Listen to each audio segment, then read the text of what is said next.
오늘 우리 같이 보고자 하는 하나님의 말씀은 우리 히브리서 9장 우리 15절부터 우리 17절까지 보겠습니다. 제가 가지고 있는 성경책은 신약성경 362쪽입니다. 362쪽 히브리서 9장 15절에서 우리 17절까지 보겠습니다. 제가 말씀을 읽겠습니다. 히브리서 9장 15절에서 우리 17절까지. 이로 말미암아 그는 새 언약의 중보자시니 이는 첫 언약 때에 범한 죄에서 속량하려고 주구사 부르심을 입은 자로 하여금 영원한 기업의 약속을 얻게 하려 하심이라. 유언은 유언한 자가 죽어야 되나니 유언은 그 사람이 죽은 후에야 유효한즉 유언한 자가 살아있는 동안에는 효력이 없느니라.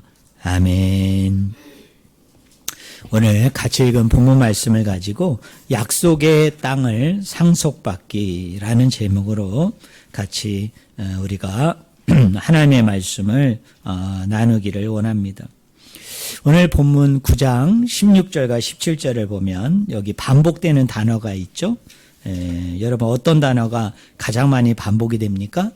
유언이라는 이 단어가 반복이 되어집니다. 이 유언이라는 단어가 원어 성경을 보면 어떤 단어로 되어 있느냐 하면 디아데케, 좀 더 세게 발음하면 디아테케라고 우리가 읽을 수 있는데요. 이 단어가 이 구약 성경의 언약 또는 약속이라는 단어가 베리트입니다. 베리트. 근데 이 베리트라는 이 단어를 제가 여러 번 누차례 말씀드렸습니다만 원래 구약 성경은 뭘로 기록되어 있죠? 히브리어로 기록이 되었다고 그랬죠. 그렇지만 유대인들이 예수님이 그 활동할 당시 훨씬 이전에 너무나도 많은 나라의 외침을 당하였고 또 나라가 지금 멸망을 당하여서 그 나라에 속한 백성들이 다 이렇게 흩어져서 살고 있었기 때문에 이 백성들이 자기의 모국어인 히브리어를 이렇게 능숙하게 구사하는 사람들이 점점 어떻게 됐겠어요? 줄어들고 없어지기 시작한 거예요. 그리고 대다수의 유대인들이 이 헬라권 이 문화 가운데 살고 있었기 때문에 이 사람들은 히브리어가 이제 편하기보다는 뭐가 더 편하고 친근했겠습니까? 헬라어가 더 친근하고 더 편안했던 거예요. 그래서 유대인들이 모여서 의논을 한 것입니다. 이 백성들이 일반 사람이 히브리어를 모르니까 이 하나님의 말씀을 일반 백성들이 잘 아는 친숙한 무슨 언어?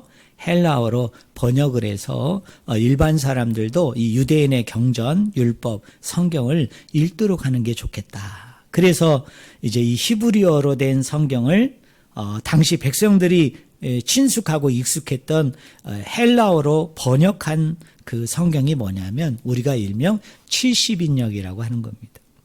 근데 이 70인역에서 이 베리트라는 이 단어를 뭘로 번역을 했느냐면 디아데케 또는 디아테케라고 번역을 한 거예요. 그러니까 이 디아데케라는 단어는 1차적으로 우선적으로 어떤 의미를 가지고 있는 단어일까요? 언약 또는 약속이라는 단어를 의미를 가지고 있는 단어예요.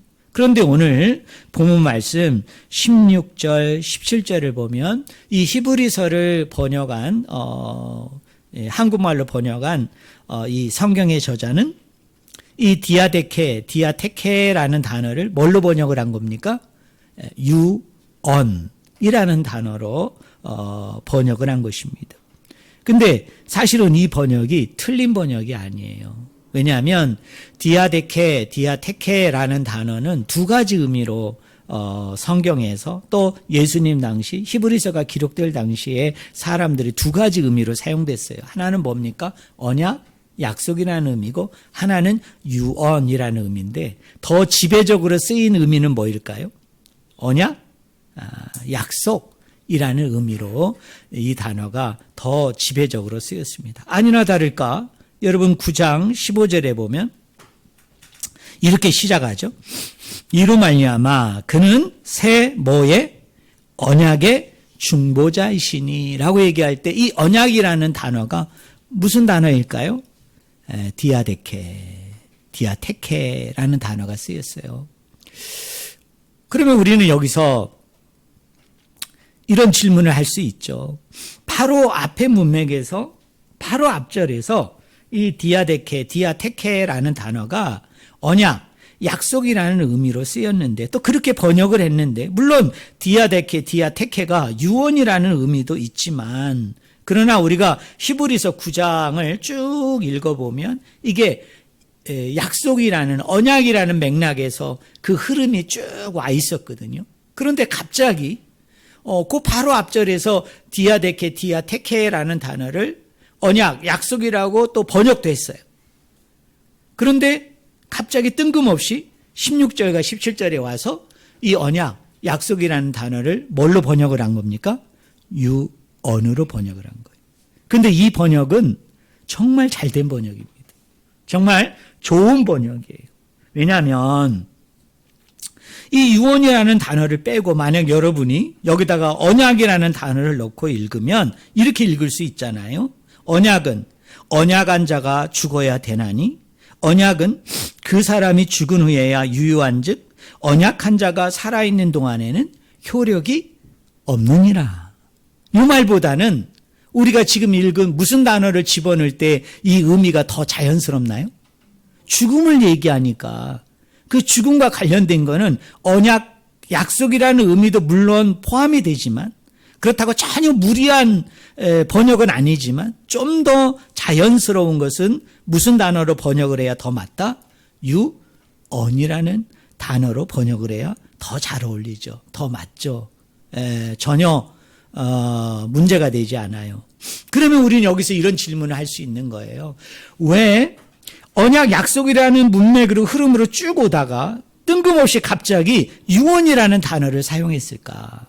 또 바로 앞절에서는 디아데케라는 단어를 언약, 약속이라는 의미로 번역을 해놓고 왜 16절, 17절에서는 유언이라는 단어로 번역을 했을까? 또 히브리서를 기록한 저자가 이 두 절에다가 왜 유언이라는 단어를 집어넣어서 흐름과 문맥하고는 좀 잘 어울리지 않는 그리고 앞절에서 번역한 단어하고는 다른 번역을 할 수밖에 없는 그 의미로 왜 유언이라는 단어가 이 속에 들어와 있느냐라는 거예요.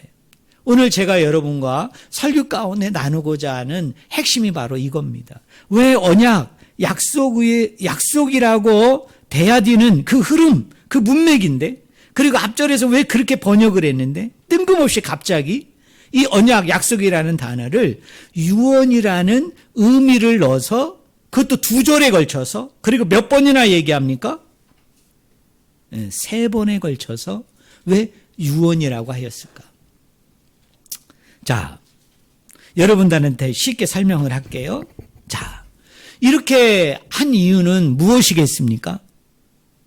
언약, 약속이라는 게 뭐와 깊은 관련이 있다는 걸 우리에게 알려주게 하기 위한 거죠.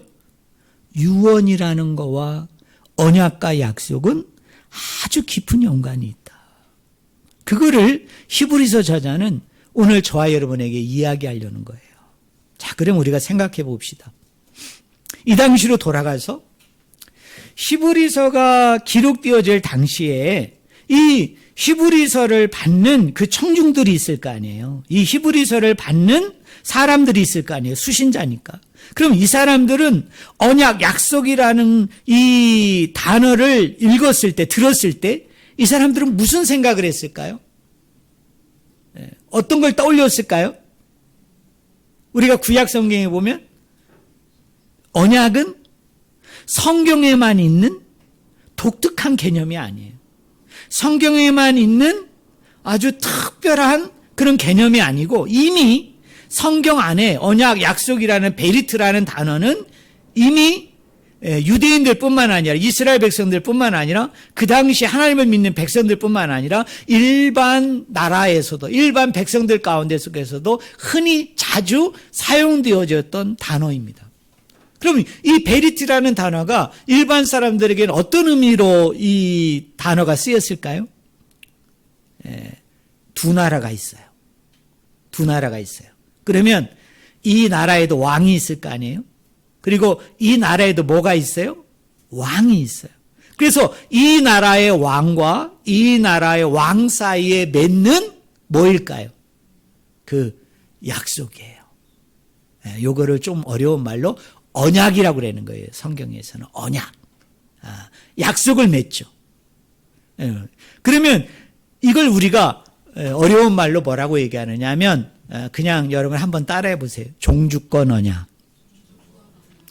종주권 언약이에요. 대부분 종주권 언약은 이런 거예요. 자, A라는 나라와 B라는 나라가 있으면요. A라는 나라는 주도권을 가지고 있는 나라예요. 그럼 B라는 나라는 A라는 나라의 속국이에요. B라는 나라는 A라는 나라에 이미 전쟁이든 어떤 것이든 이미 그 자주권을 잃어버리고 이 A라는 나라가 B라는 나라를 어떻게 하고 있는 상황일까요? 지배하고 다스리는 거예요. 그리고 이 B라는 나라는 A라는 나라에 옛날에 뭘 바치죠? 조공을 바치는. 그래서 종주권이에요. 주인과 종의 언약인데 이 한 주인은 A라는 왕이 주인이고 B라는 이 나라 주인은 종이 되는 거예요. 그래서 이게 종주권 언약을 맺는 거예요. 그러면 여러분 이 종주권 언약의 핵심은 두 가지죠. 첫째는 뭐입니까? A 나라는 입장에서는 이 종주권의 의미가 뭐일까요? B라는 나라를 향해서 내가 너희를 뭐하고 있다? 지배한다는. 다스리고 통치한다는 거죠. 그럼 B라는 나라는 A라는 나라에 뭐를 맹세하죠? 충성을 맹세하는 거예요. 복종을 맹세하는 거예요. 그거에 따라서 A라는 나라의 명령에 전적으로 따른다는 거죠. 그 지배를 받아들인다는 거죠.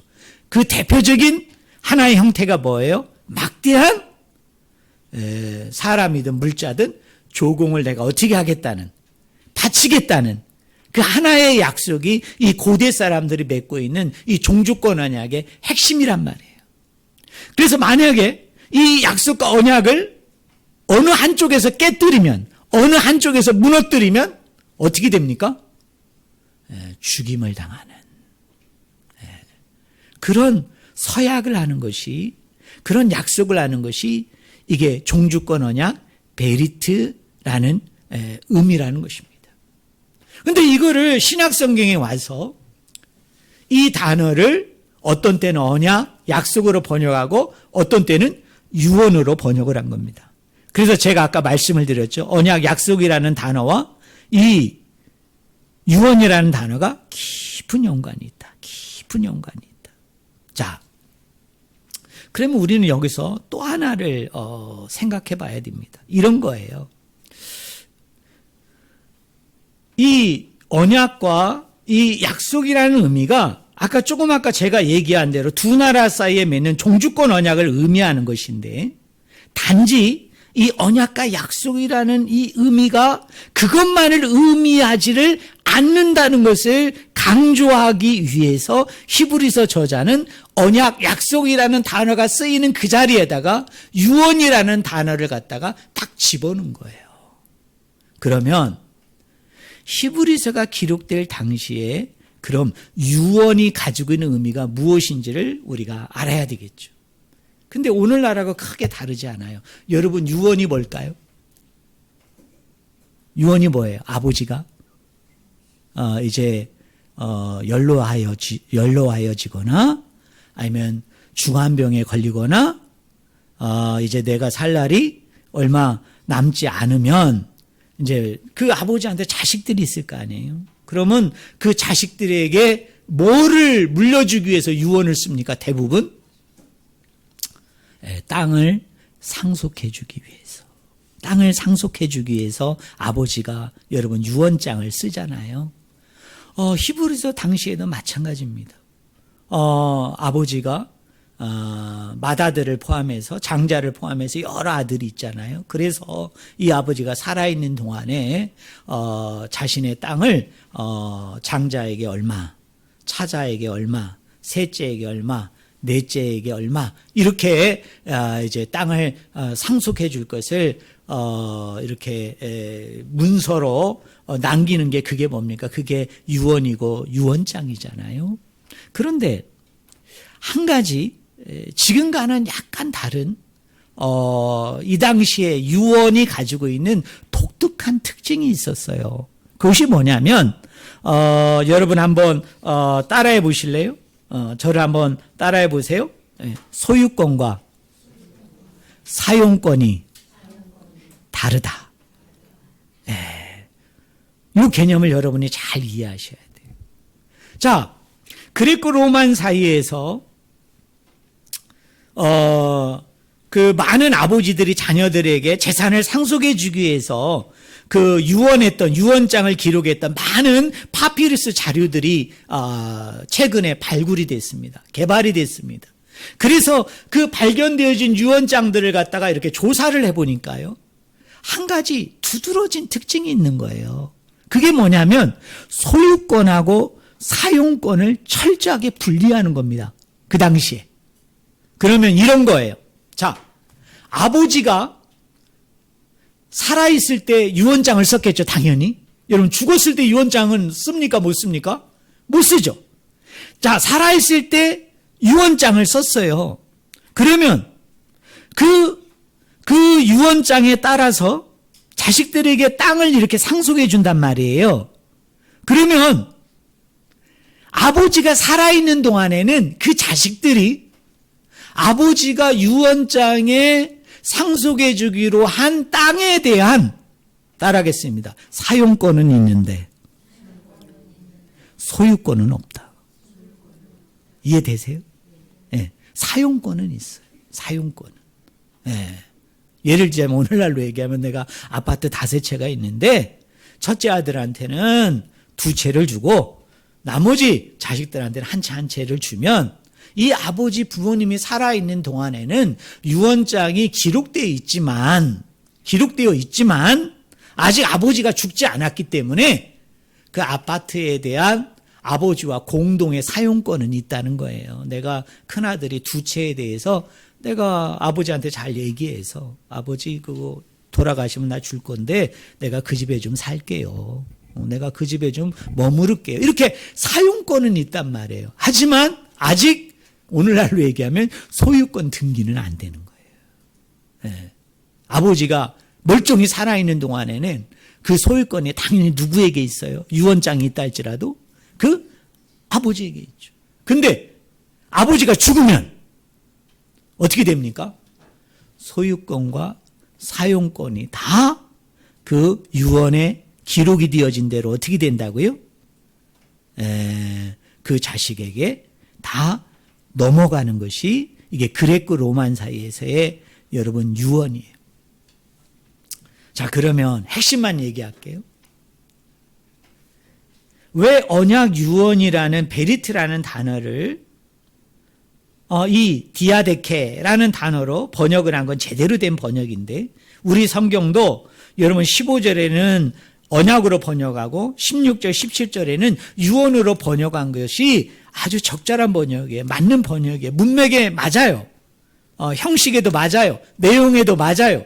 그런데 왜 이 언약 약속이라는 자리에 유언이라는 단어를 왜 집어넣느냐면 구약에서 이야기하는 언약, 약속의 의미에다가 이 히브리서 기자는 거기에 또 하나의 의미를 강조하게 하기 위함이에요.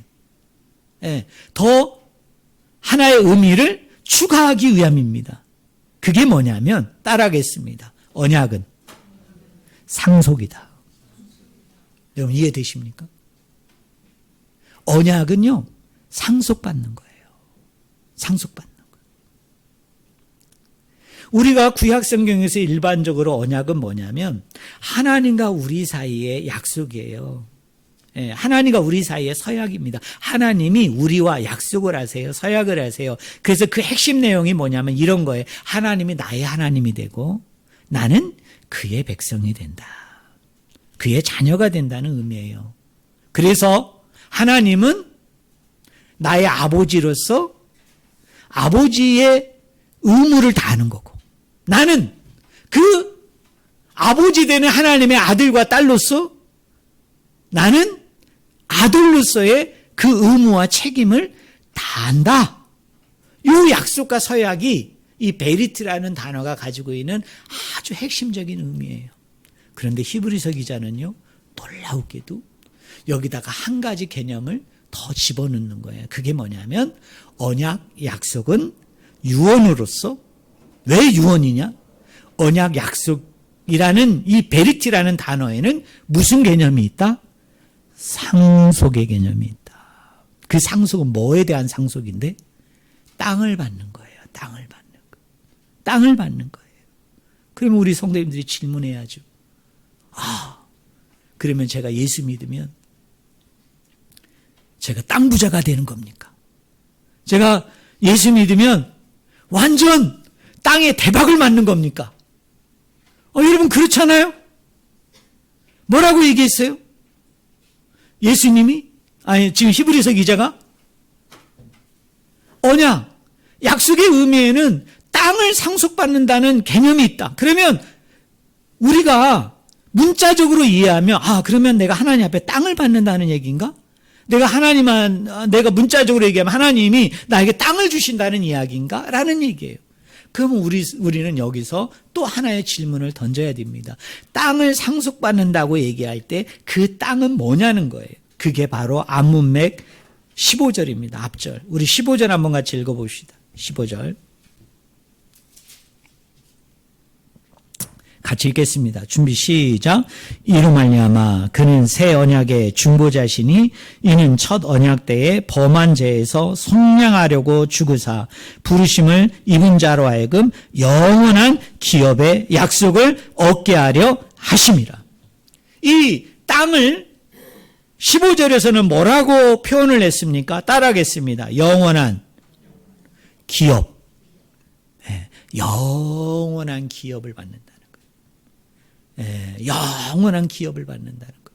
그러면 영원한 기업은 뭐냐? 여기서 우리가 오해하지 말아야 될 게 있어요. 여러분, 영원한 기업이라고 그러니까 어떤 분은 이렇게 해석을 할 수 있어요. 이 영원한 기업이 땅이고 땅이 영원한 기업인데 이건 문자적인 의미가 아니야. 우리가 이 땅을 살 때 예수 믿으면 하나님이 강남의 저 금싸라기 땅, 또 우리 구로의 아주 그 금싸라기 땅, 하나님이 나를 이렇게 땅 부자로 만들어준다는 문자적인 해석은 아니야. 그러면 이 땅이 영원한 기업이라고 그랬으니까 이 영원한 기업은 내가 나중에 천국 가게 되어지면은 하나님 나라에서 하나님이 나에게 땅을 주신다는 얘기네. 나를 부자 되게 해주신다는 얘기네. 나를 엄청난 큰 부자로 하나님이 나를 만들어 주신다는 얘기네. 감사하네. 내가 이 땅에서는 헐벗고 가난하고 부족하고 연약한데 내가 그래서 그걸로 인해서 많은 고통과 어려움과 힘든 일을 당하고 있는데 내가 예수 잘 믿으면은 이 땅에선 그렇지만은 저 내세, 저 천국, 저 하나님 나라 가면은 나도 뭐 빛나는 찬란한 면류관도 쓸 것이고 의리의리한 집도 하나님이 나를 마련해 준다고 그랬으니까 나는 그 큰 저택에도 살 것이고 또 하나님이 땅을 주신다고 그랬으니까 나는 거기서 최부자로서 뭐 박부자로서 이부자로서 나는 떵떵거리면서 나는 큰 부자로 살게 해주신다는 것이네. 할렐루야. 믿습니다. 여러분 그 의미일까요? 아니에요. 히브리서 기자는 그렇게 얘기하지 않아요. 그러면 여기서 땅이라는 의미는 무슨 의미냐? 이 히브리서 9장의 전체적인 맥락을 알아야 돼요. 전체적인 흐름을 알아야 돼요. 이 히브리서 9장은요, 어떤 맥락이냐면, 어떤 흐름이냐면, 그리스도께서 죽으시고, 부활하시고, 승천하셨죠. 근데 그 승천을 이 히브리서 저자는 무슨 개념으로 얘기하느냐면, 따라하겠습니다. 천상 제2에 들어가신다. 따라하겠습니다. 하늘 제2에 들어가신다. 천상 제사로 들어가신다는 거예요. 천상 예배로 들어가는 걸로 표현해요. 천상 제2, 그리스도의 제2로 들어가는 것으로 표현을 합니다. 그러면 우리 그리스도께서 승천하심을 통해서 이 천상 제2 가운데, 천상 제사 가운데, 천상 예배 가운데, 하늘 예배 가운데 이 승천하신 그리스도가 들어가셔서 그곳에서 하시는 일이 무엇일까요? 등극하는 거예요. 제가 예전에 설교했죠. 뭐로 등극하세요? 왕으로 등극하세요. 그래서 왕됨이 이루어지는 거예요. 왕됨이. 그리스도가 왕이 되는 거예요. 하나님에게서 그 왕권을 받아서 왕이 되어셔서 왕으로서 이 세상을 다스리고 통치하는 일을 행하시는 거예요. 그것을 이 히브리서 기자는 뭐라고 얘기하느냐? 제2의 들어감으로 가나안 땅을 상속받는 것으로, 제2의 들어가심으로 하나님이 약속한 그 유업과 기업을 그리스도께서 손수 그것을 받으시는 것으로 얘기하는 거예요. 그래서 뭡니까? 그 땅을 받는다는 얘기는, 땅을 상속받는다는 얘기는 우리가 이 땅에서 얘기하는 그런 부동산을 얘기하는 게 아니에요. 뭐예요? 왕됨. 왕으로 등극하셔서 왕이 되셔서 이 땅을 다스리고 이 땅을 통치하는 왕됨이 되는 거예요. 왕이 되는 거예요. 그러면 제가 뭐라고 얘기했어요? 그리스도의 패턴대로 오늘 우리들도 그 패턴대로 나가는 거예요. 우리도 어떻게 됩니까? 죽죠. 그럼 우리는 또 어떻게 돼요? 부활하죠. 그래서 우리가 나중에 아버지의 나라에 가게 되어지는데, 아버지의 나라에 들어가게 되어지는데, 그리스도께서 천상 예배 가운데 들어가는 것처럼 우리도 그 제의 가운데 들어가요. 그 예배 가운데 들어가요. 그래서 그리스도가 천상 예배, 천상 제의에 들어가기 때문에 그리스도가 뭐예요? 대제사장이 되신다는 거예요. 그러면 오늘 우리들도 그 제의와 그 천상 예배 가운데 들어가니까 오늘 우리의 신분도 그리스도와 똑같이 1차적으로 우리도 뭐가 됩니까? 따라하겠습니다. 대제사장. 여러분도 대제사장이 되는 거예요. 여러분, 이게 얼마나 놀라운 일입니까? 그냥 레위도 아니야. 그냥 제사장도 아니라 저와 여러분이 뭐가 된다고요? 대제사장이 돼요. 왜? 우리도 그리스도의 제2의 천상 제2의 하늘 제2에 우리도 들어가니까. 그럼 들어가서 우리도 땅을 상속받아요. 영원한 기업을 상속받는데 그 땅을 상속받는 걸 히브리서 기자는 뭐라고 얘기합니까? 그리스도가 왕이 된 것처럼 저와 여러분들도 뭐가 될 것이다? 왕이 된다는 거예요. 얼마나 이게 놀라운 사실이에요. 그래서 우리도 그리스도처럼 왕으로서 이 땅을 통치합니다. 여러분, 이 땅을 다스립니다. 그러면 여러분이 또 질문해야죠. 아니, 제가 왕이 된다고요? 제가 왕으로서 이 땅을 통치하고 다스린다고요? 죄송합니다. 그럼 제가 윤석열 대통령이 되는 겁니까? 내가 저 미국에 뭡니까? 지금 트럼프가 이번에 대통령 되는데, 제가 저 거대한 제국의 대통령이 되는 겁니까? 왕이 되는 겁니까? 그게 아니에요. 그거보다 더 놀라운 일을 우리가 받게 되는 거예요. 여러분, 성경 한번 띄워줘 보세요. 히브리서 13장 20절, 21절. 우리 한번 같이 읽어봅시다. 여러분, 같이 읽어봐요. 자, 우리 같이 읽겠습니다. 자, 왕이 되어서 내가 왕으로서 통치하고 다스린다는 의미를 히브리서 기자는 이렇게 설명을 합니다. 우리 양들의 거기 한번 읽어볼까요? 같이 읽겠습니다. 준비 시작. 양들의 큰 목자이신 우리 주 예수를 영원한 언약의 피로 죽은 자 가운데에서 이끌어내신 평강의 하나님이 모든 선한 일에 너희를 온전하게 하사 자기 뜻을 행하게 하시고 그 앞에 즐거운 것을 예수 그리스도로 말미암아 우리 가운데 이루시기를 원하노라. 영광이 그에게 세세 무궁토록 있을지어다. 아멘. 저를 보세요. 우리가 왕이 된다는 이유가 뭔가? 우리가 왕으로서 우리가 다스리고 통치한다는 개념을 히브리서 저자는 이렇게 표현합니다. 그 중간에 보면은 이렇게 표현하죠. 우리를 온전하게 하사 자기 뜻을 행하게 하시려고 우리를 왕으로 삼았다는, 우리를 왕됨이 되게 했다는 겁니다. 뭐를 행하게 하려고요? 하나님의 뜻을 행하는 자로, 하나님의 뜻을 이루는 자로 저와 여러분을 만들게 하기 위해서 저와 여러분을 왕이 되게 했다는 거예요. 그러면 그 하나님의 뜻이 뭐냐? 그 하나님의 뜻이 뭐냐?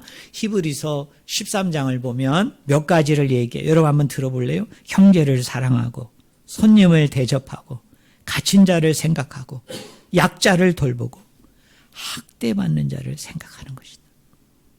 그 일을 수행하려고, 그 일을 이루게 하기 위해서 하나님 아버지께서는 저와 여러분을 왕으로 세워준 줄로 믿습니다. 정리해 볼까요?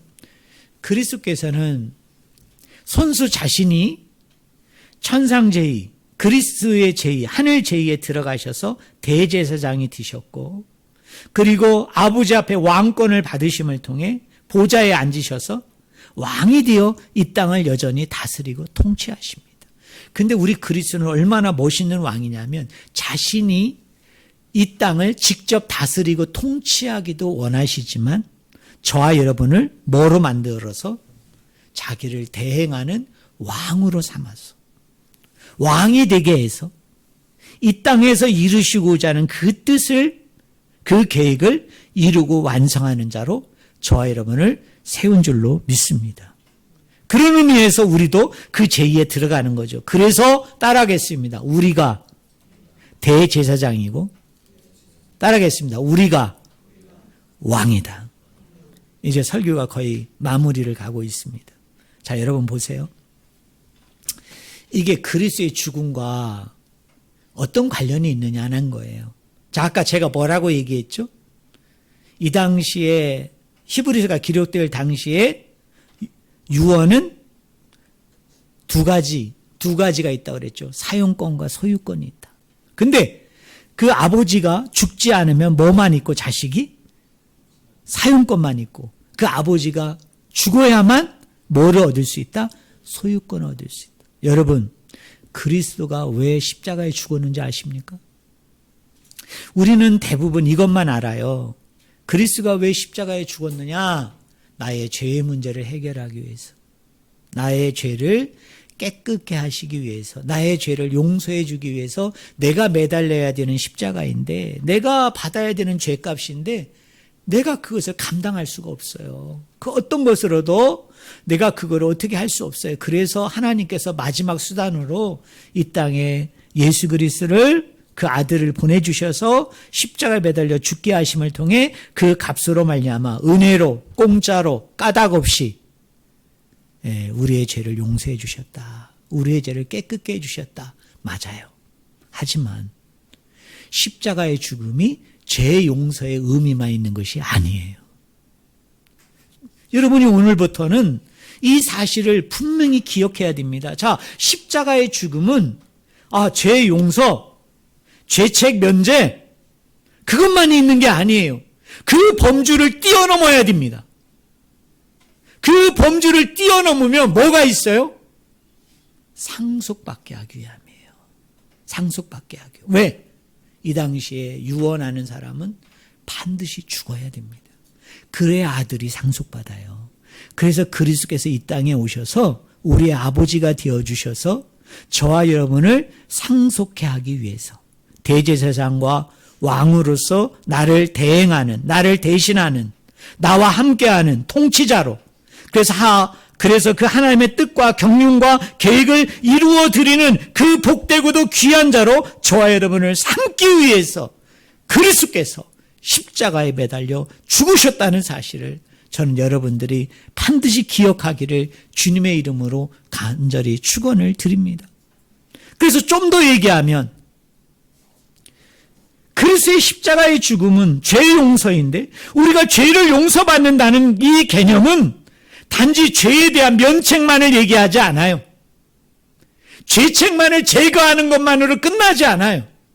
죄 용서를 받았다는 것은 또 하나의 의미가 있어요. 그게 뭐입니까? 내가 상속받는 하나님의 자녀가 된다. 내가 상속받음을 통하여 대제사장이 되고, 내가 상속받음을 통하여 왕이 되어졌다는 것을 의미하는 것이 뭐예요? 그게 죄 용서예요. 그러니 여러분, 그리스도께서 십자가에 단 한 번에 매달려 죽으심으로 그가 죽으셨다는 것은 우리에게 엄청난 것을 가져다 줍니다. 엄청난 결과이고 복입니다. 첫째로는 뭐예요? 우리의 죄를 용서해 줬다는 겁니다. 우리의 죄가 하나도 남김없이 다 깨끗해졌다는 겁니다. 근데 두 번째는 뭐입니까? 그리스도의 패턴대로 우리도 그 패턴을 따라 대제사장이 되고 왕이 되어서 하나님을 대신하여 하나님의 뜻을 이루어드리는, 하나님의 뜻을 지키고 행하고 순종하는 자로 저와 여러분을 만든 줄로 믿습니다. 여러분 믿으십니까? 네. 여러분, 우리가 이 복을 늘 감사해야 돼요. 이 복을 우리가 늘 기억하고 늘 여러분들이 고백할 수 있어야 돼요. 하나님, 나같이 미천하고 부족하고 연약하고 나약한 자를 그 상태로 두시지 아니하시고, 하나님께서 나의 죄를 다 용서해 주기 위해서 십자가에 죽으셨을 뿐만 아니라 그 십자가의 죽으심을 통해서 하나님은 나를 대제사장이 되게 하고 왕이 되어서 그 왕의 뜻을 대행하는, 그 왕의 뜻을 대신해서 이루어드리고 성취하고 완성하는 자로 오늘 우리를 삼으셨다는 사실을 여러분은 꼭 기억하세요. 왜 그럴까요?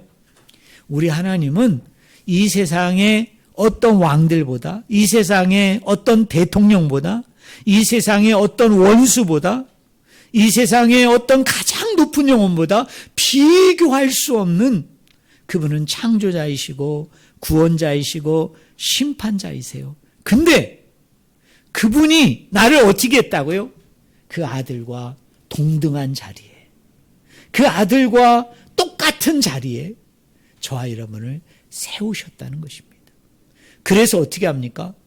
그분의 왕권을 그의 친아들에게 준 것처럼 양자된 우리에게도 그 왕권을 주어서 우리가 그리스도의 왕이 되어졌다. 우리가 하나님의 왕이 되어졌다. 그리스도와 우리가 형제 기독론이라고 그랬잖아요. 그와 우리가 한 형제가 됐다. 한 운명체가 됐다. 한 결정체가 되어졌다. 그리스도와 우리는 하나가 되어졌다. 이것을 여러분 꼭 기억하시는 저와 여러분이 되기를 주님의 이름으로 간절히 축원을 드립니다. 기도하겠습니다. 하나님 아버지, 그렇습니다.